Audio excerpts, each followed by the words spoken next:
singing. How'd you do that? I'd say.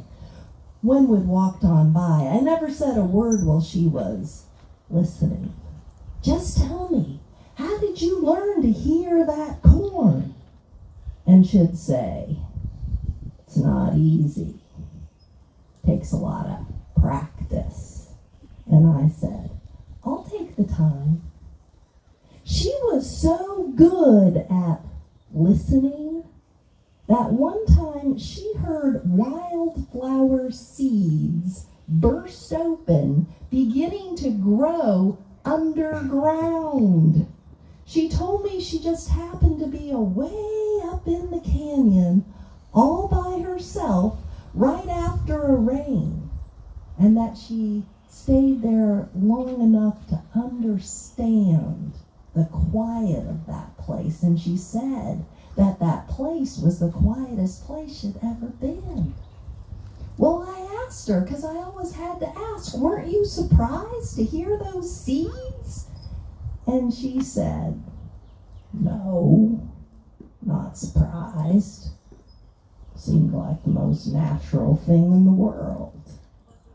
Another time, she heard a rock kind of murmur good things to a lizard.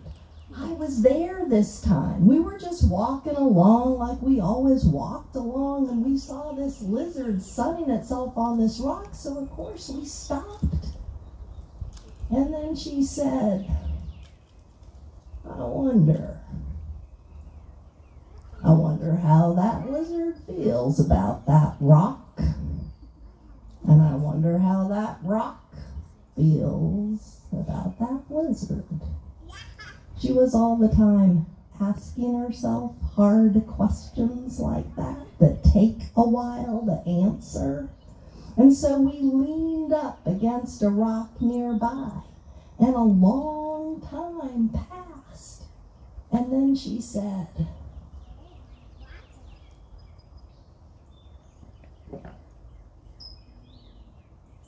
did you hear that? They like each other just fine. And I said, I didn't hear anything. And she said, sometimes everything just being all right makes a kind of a sound. Like it wasn't much more than a good feeling I heard from that rock. And I said, I wish I'd have heard it too. And she told me that she thought I might someday. She told me about a friend of hers who had once heard a whole sky full of stars when she was only 7. And later on, when she was 83, she heard a cactus blooming in the dark. She didn't even know what it was at first. She had to follow the sound to find out. And then there it was, 20 blossoms on one cactus, and each as white as the moon. Most people, she said, never hear that kind of thing at all. And I said, I wonder why not? And she said, most people never take the time for something that important. And I said, I'll take the time, but you got to teach me how. And she said, it's the wind and the coyotes and the rocks and things that do the teaching out here. And I said, oh, come on, give me a clue just on how to start. And so she said this. She said, all right, you go out and you get to know one thing as well as you can. Now, don't be starting out with some great big thing. Don't be starting out with a whole mountain range or the whole Pacific Ocean or something. Just be starting out with one seed pod or one dry blade of grass or one handful of sand. She told me that she started with one tree. That there was one tree that she climbed up into every day when she was young. She said that trees were very honest and they didn't care much for fancy people. And she told me that nothing she had ever done was more important than just sitting in that tree.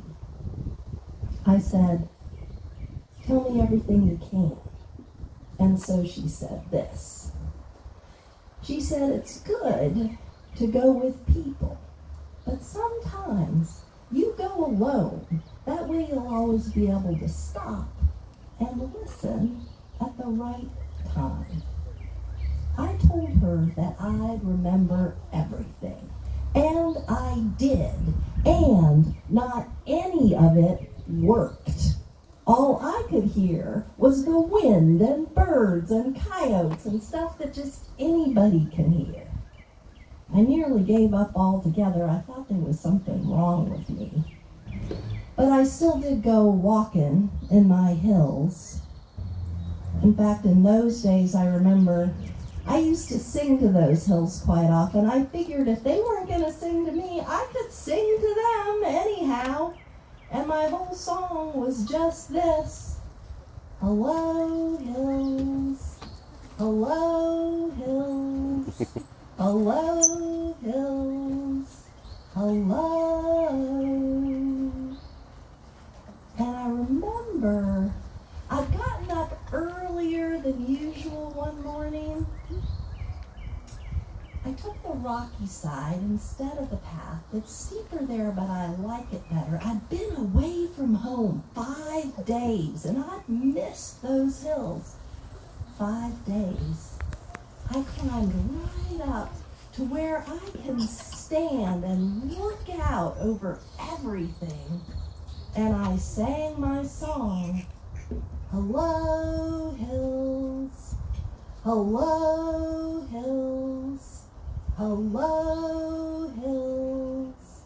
Hello. And all I could say is, suddenly, I wasn't the only one singing. Those hills were singing too.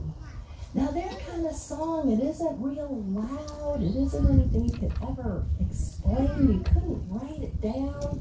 It just seemed to come straight up from those dark lava rocks and just kind of move around like wind humming. It seemed to be the most ancient song in all the world. And all I can say is, there I was, standing right in the middle of that sound in the early morning, and just thinking, listen, and just thinking, here I am, and not even being surprised. Seemed like the most natural thing in the world.